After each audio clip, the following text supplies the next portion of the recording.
Okay, guys, welcome back to our group, Reading Between the Wines, Cooper, 3rd edition.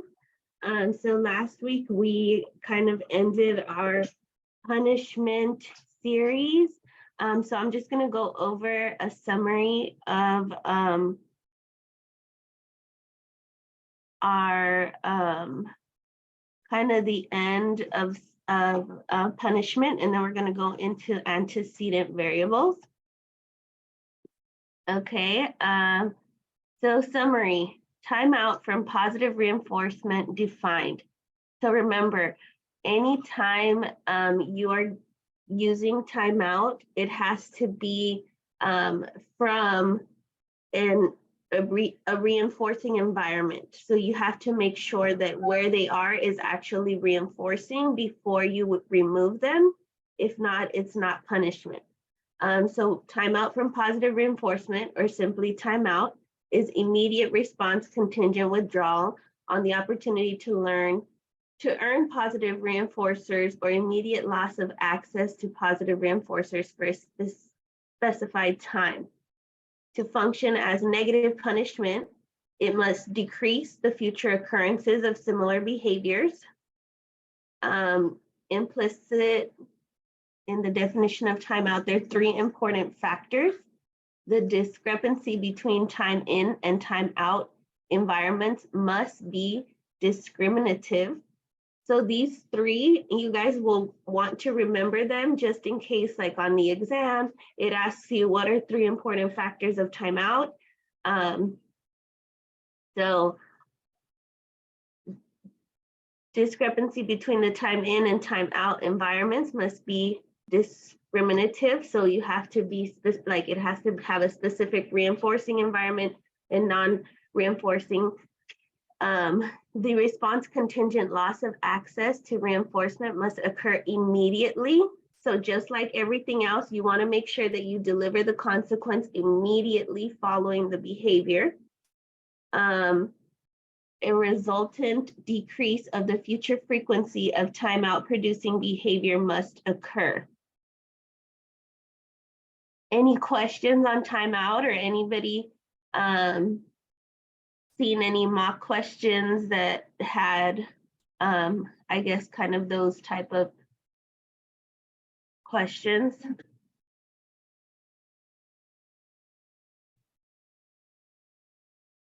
Okay, so timeout tactics and applied settings. There are 2 basic types of timeout: non-exclusion and exclusion. So know the difference between non-exclusion and exclusion. So non-exclusion timeout means that contingent on the occurrence of the target behavior, the participant remains physically within the setting, but elements of that setting are changed. So they're still there, but now an opportunity to earn reinforcers is removed, a specific reinforcer is terminated, repositioning occurs so that the observation of ongoing activity continue, but without reinforcement. So maybe they're facing the wall, but they're still in the room. So that's going to be your non-exclusion timeout. So they're still in the room. We're just changing some factors of their ability to earn reinforcers. It's typically implemented using 1 of 4 tactics: planned ignoring, terminate specific reinforcer contact, contingent observation, a partition, select space timeout. So you might put them behind a partition, but they're still in the room where the other kids are having fun. So just remember the difference between non-exclusion and exclusion timeout. So exclusion timeout is the physical separation of the participant from the time in environment when timeout goes into effect. So exclusion timeout, we're going to remove them completely, put them in a different room. 2 basic tactics for implementing exclusion timeout contingent on the occurrence of target behavior. The participant is removed immediately from the time and environment. The time in environment is removed immediately from the participant. So either we remove the participant or we remove the environment. So maybe all of the peers that he was playing with, maybe they leave the room and he stays in the room by himself. So either you're removing him or you're removing the environment from him. Timeout is a desirable alternative for reducing behavior because of its ease of application, acceptability, rapid suppression of behavior effects, and the ability to be combined with other approaches. So timeout can be effective. Just make sure that you're using timeout correctly. A lot of people use it incorrectly. And I always give the example of, let's say you have Selena is highly dyslexic. She hates to read. So every time the teacher says, okay, guys, it's time for reading time, and I know she's going to make me read out loud, so I punch my friend. And she says, oh, Selena, go to the principal's office. You're in trouble. So that's kind of like a timeout from the environment, but I didn't want to be there in the first place.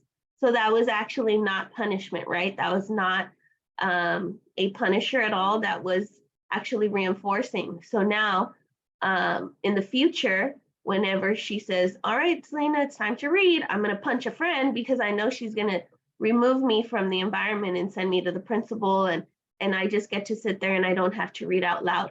And so that was not an effective use of timeout. So just be very careful that you're removing them from somewhere they actually wanted to be. The exit criteria for timeout can be conceptualized into 3 dimensions: the duration of an individual timeout session, the behavioral criteria for leaving timeout and returning to the time in setting, and the overall length of the timeout program. The duration of any individual timeout session, the behavioral criteria that prompt termination of timeout, and the duration of the timeout program need to be explicit before launching timeout, and appropriate ethical and legal guidelines should be followed. So remember, timeout is going to be a punishment procedure. So depending on what your company's policies are, what the ethical guidelines are from the BACB, which is that we've exhausted all reinforcement options, and punishment is our next best thing. So making sure you're following the BACB guidelines, and then let's say your company's policy. So let's say your company says, hey, whenever you're going to use punishment, you need to ask for permission from the parent. So just making sure that you're following all of the guidelines. And then here, it's telling you how to correctly write the program. As a BCBA, you have to be sure that before you implement any type of intervention, you have to set the criteria and you have to prompt the onset and the offset.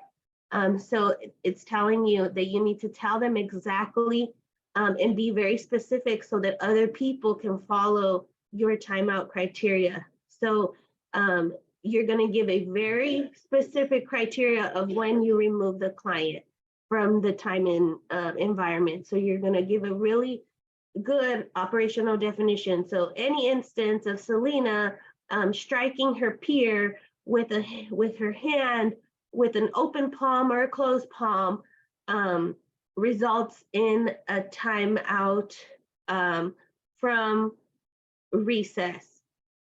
And then you'll say the duration of how long she's going to be in timeout. Selena will be placed back in the classroom to sit at her table for 10 minutes. So very specific, very behavioral, making sure that we are able to, other people are able to implement your procedure before you implement it. In the majority of applications, permission is required before timeout can be implemented. So making sure that you've asked parents, you've asked teachers, or whoever is in charge of that child. Practitioners should be aware of legal and ethical considerations before implementing timeout. As a punishment procedure, it should be used only after positive reductive procedures have failed. So we've tried reinforcement and that's not working. We've exhausted all reinforcement options.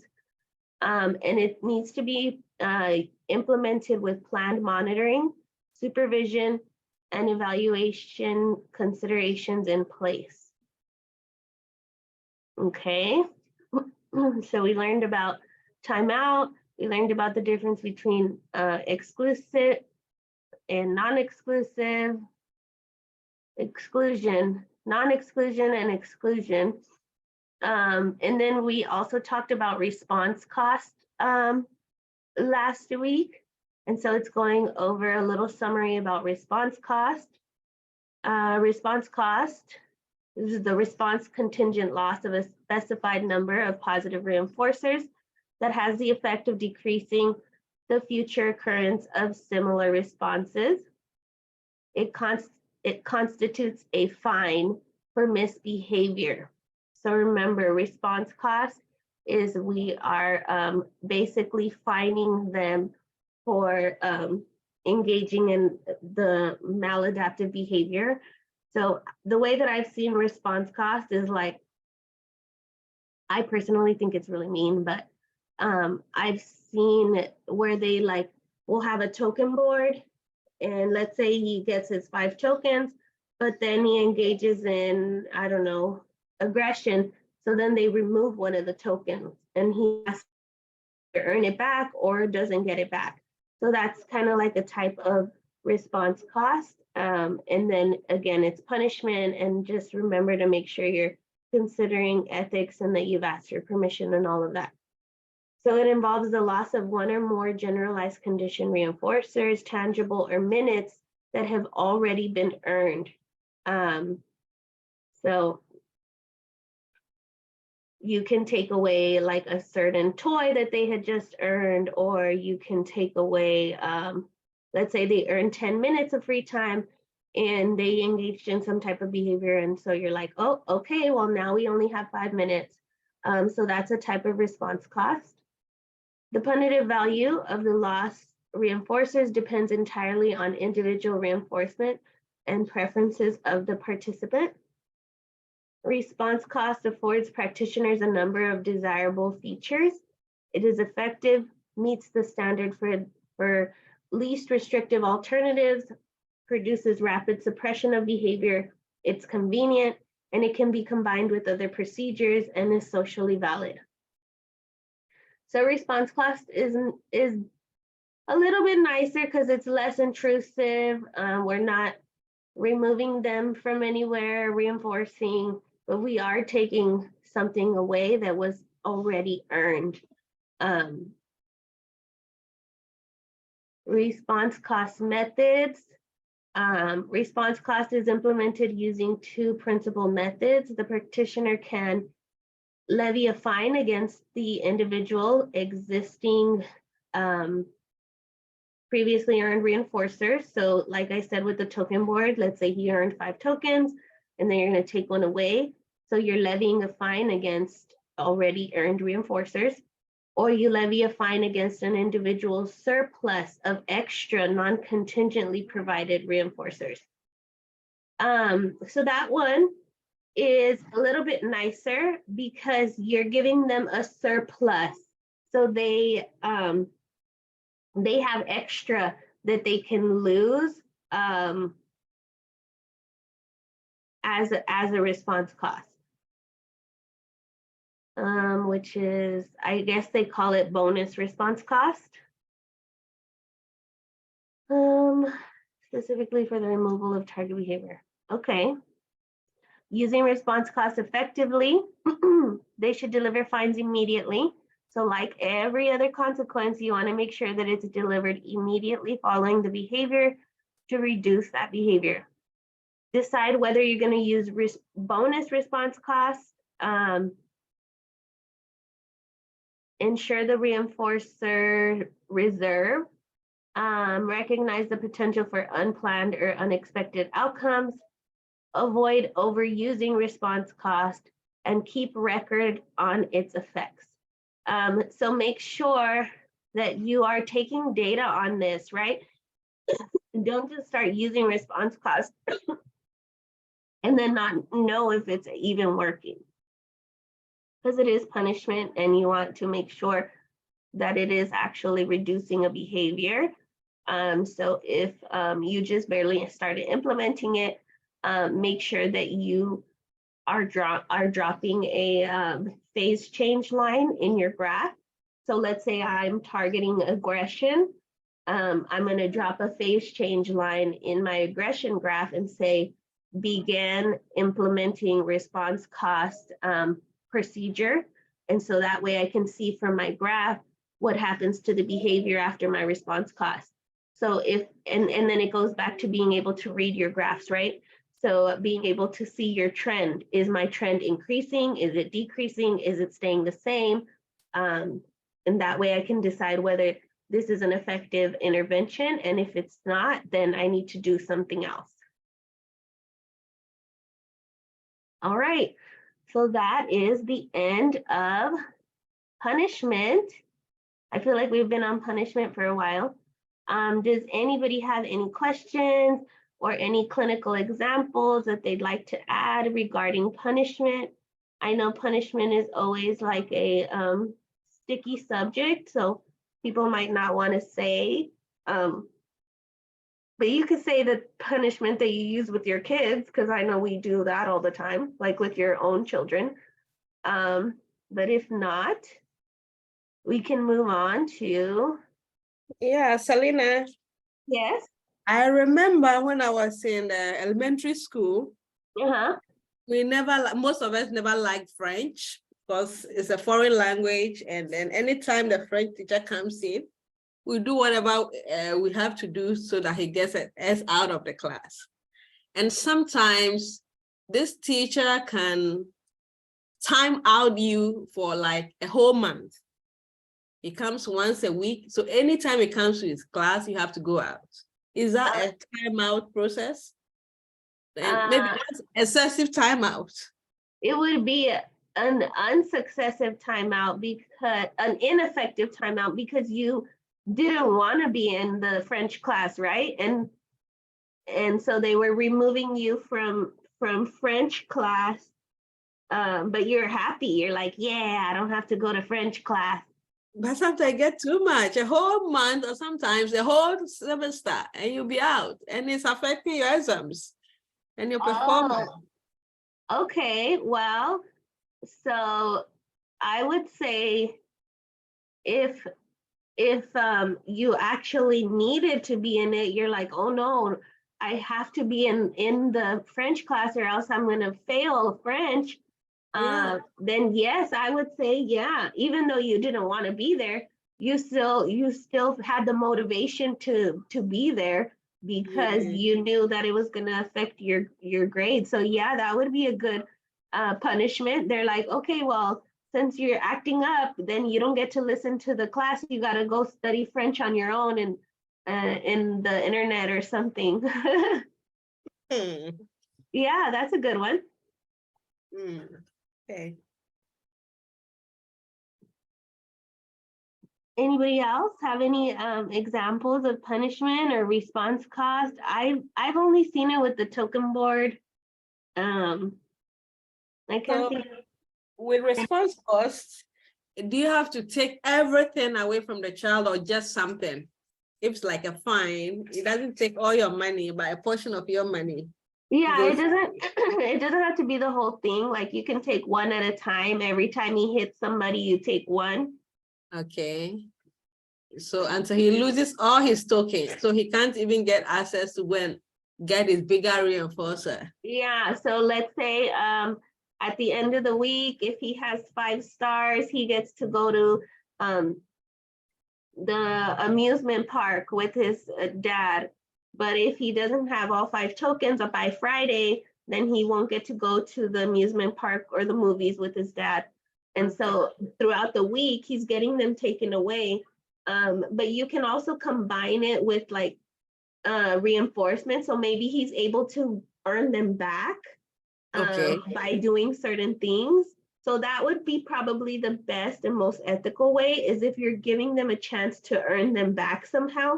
Because if you're just doing response class, boom, boom, boom, you take them away, and then he doesn't have an opportunity to earn them back, then the whole rest of the week, he's just going to be misbehaved, because he's like, well, what's the point, you know?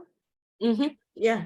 So, so I think it's always important that if you do use those type of punishment procedures, that you combine it with some other type of reinforcement, where it's like he can earn it back if he, I don't know, Do something good. yeah, sits quietly for 10 minutes and keeps his hands to himself or something. I don't know. You would want to like combine it with different procedures, so that maybe he is getting fined when he hits somebody, but then he earns it back by doing something amazing or something like that. Because you don't want him to lose motivation, and then the whole rest of the week is just bad and he's just hitting everybody because he doesn't care anymore. Okay. One last question with timeout. Is there a standard time for a timeout period?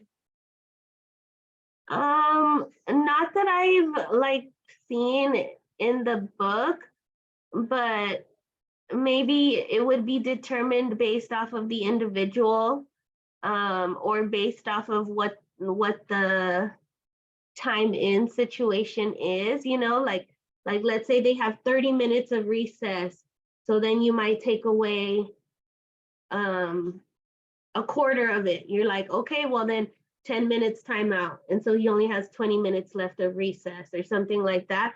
So I guess it would depend on what the time in activity is and the individual.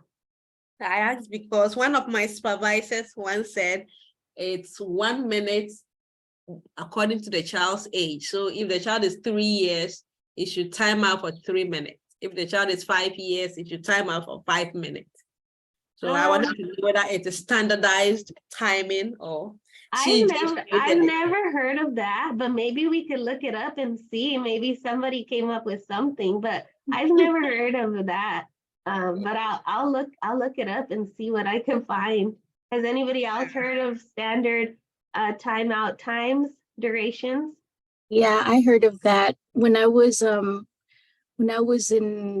early childhood education class. They talked about that. Oh, okay. Is Yeah. it like maybe a child, like a daycare thing or something? Okay. Yeah. Okay, that's interesting. Well, we should look it up and see if that kind of aligns with our beliefs, I guess, or our scientific studies, and see if it makes sense to us, and then we can probably use it too. I don't know. Yeah. Figure out if it's evidence-based. For me, when I had a client that was misbehaving, I would, sit them down and I would say, okay, you're going to sit for 2 minutes. And I would, give them the timer so they'd look at it. And then, if they're calm and the 2 minutes is up, then I let them up. Because I don't know, with our learners, I don't think they could sit for 3, 4, 5 minutes. That's too long. Yeah, I guess it would more depend on your individual learner and their ability to sit, and making sure they have those prerequisite skills, right? So like you said, like I'm not going to make a 2-year-old sit for 10 minutes when he can't even typically sit for 1 minute on his own, so making sure that I guess it's achievable based off of their age and their prerequisite skills. Right. Yeah, those are good things to consider. Okay. And I would say that they would probably use a timeout a lot more like in schools, because they have so much going on, right? They have like so many kids and they're like, oh my God, so you go sit over there. Like, I don't want to deal with this right now. So you go sit in timeout, and then they'll deal with these kids. So that can probably also be how they sometimes misuse timeout, because she's just trying to get rid of him, the misbehaving child. So, okay, well, we can go into we can start chapter 16, and then I have to get off at 11. I'm so sorry that I didn't get on in time, but we'll do our best. I can also always give somebody else the host. So if you guys want to stay on more and talk, I can make somebody else the host and you guys can talk for longer.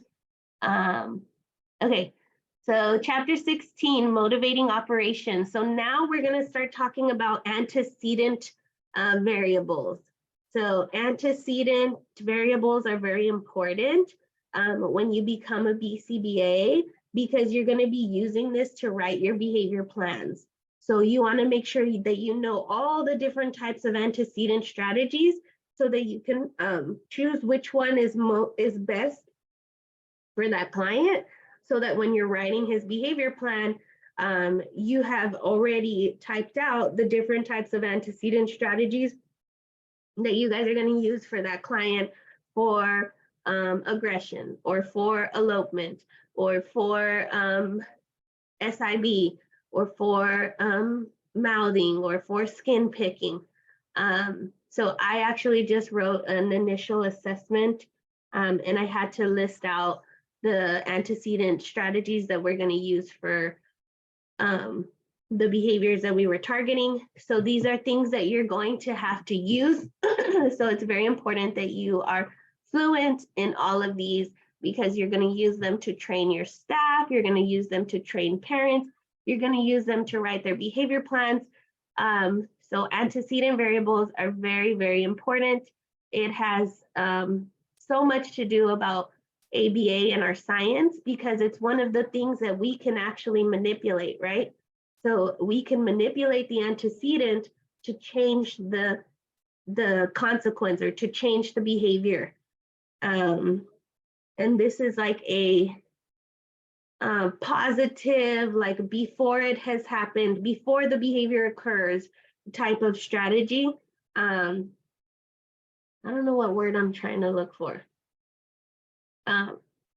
Antecedent strategy. Okay, so different types of antecedent strategies. We're first going to go into motivating operations. Here are some of the key terms, and let's see what part of the task list this is. So this is section 1, foundations, concepts, principles, and processes. So it's going to be B12, define and provide examples of motivating operations. Section 2, applications, and then it'll go into some of section G, which is behavior change procedures. Using intervention based on motivating operations and discriminative stimuli. Okay, so it's going to cover B12 and G2.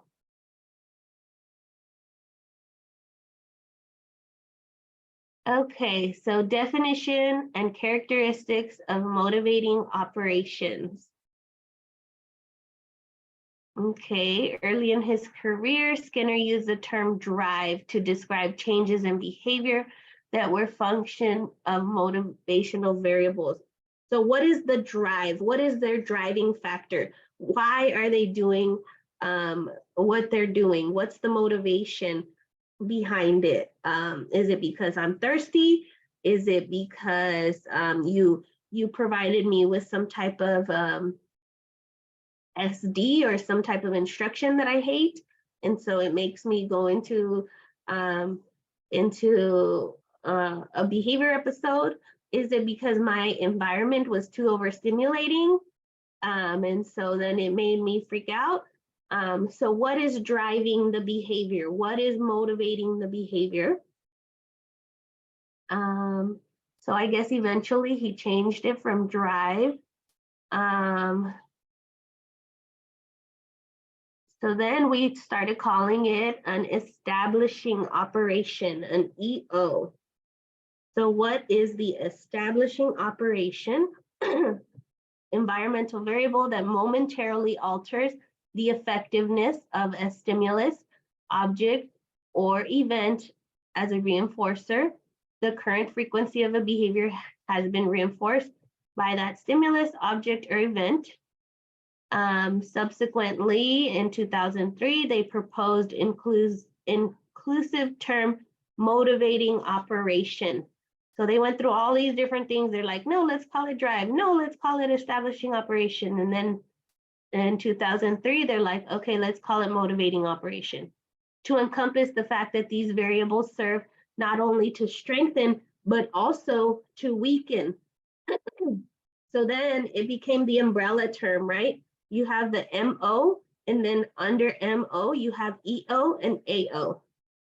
So they decided we can't call it an EO because it's not just used to strengthen, it can also be used to weaken the value of the reinforcer. So the term setting event has also been used to describe some of the variables that might fit under the MO definition.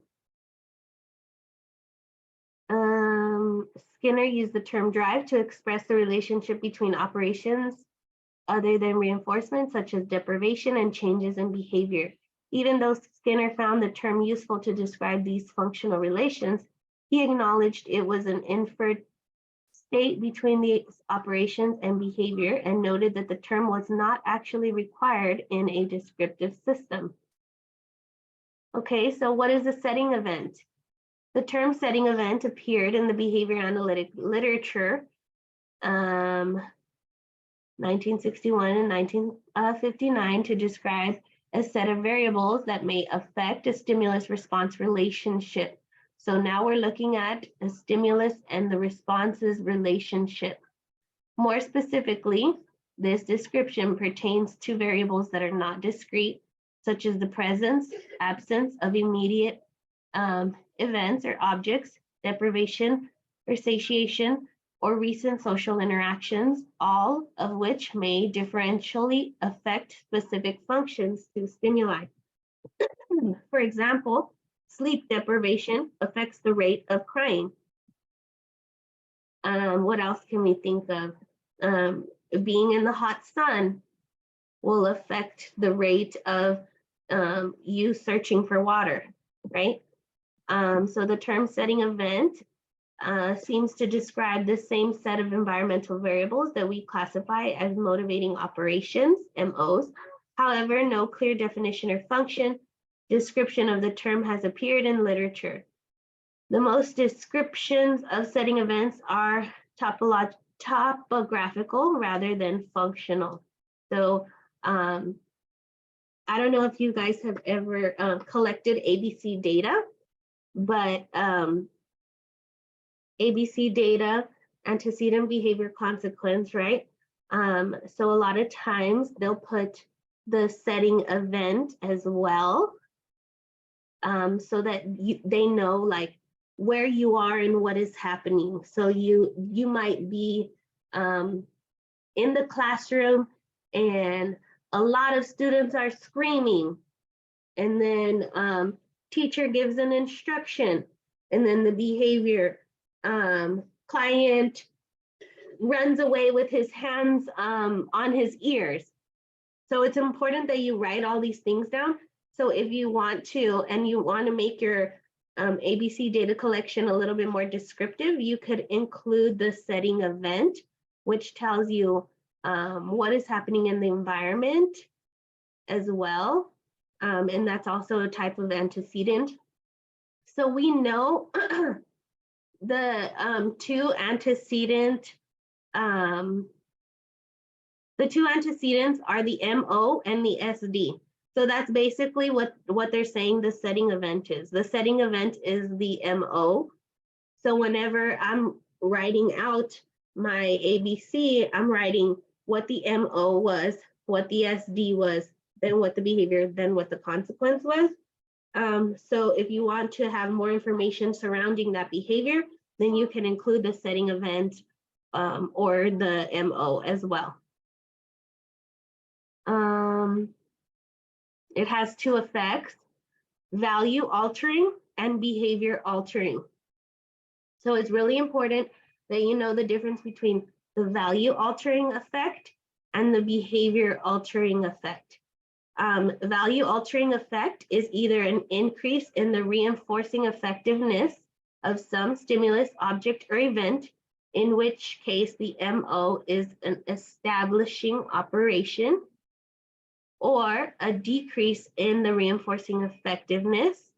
In that case, the MO is now considered an abolishing operation. Okay, so EO and AO are going to be your value altering effects. And then you have your behavior altering effects, is either an increase in the current frequency of the behavior that has been reinforced by some stimulus, object, or event, called an evocative effect, or a decrease in the current frequency of behavior that has been reinforced by a stimulus, object, or event, called an abative effect.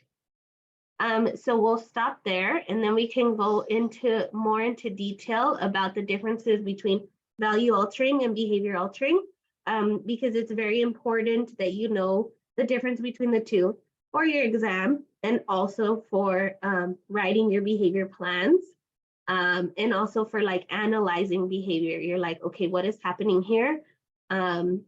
What is the value altering effect? What is the behavior altering effect? And how can I change this behavior? So it's really important that you have a clear understanding on motivating operations. So next week, we'll go more into detail about value altering and behavior altering. And so I will pause the recording.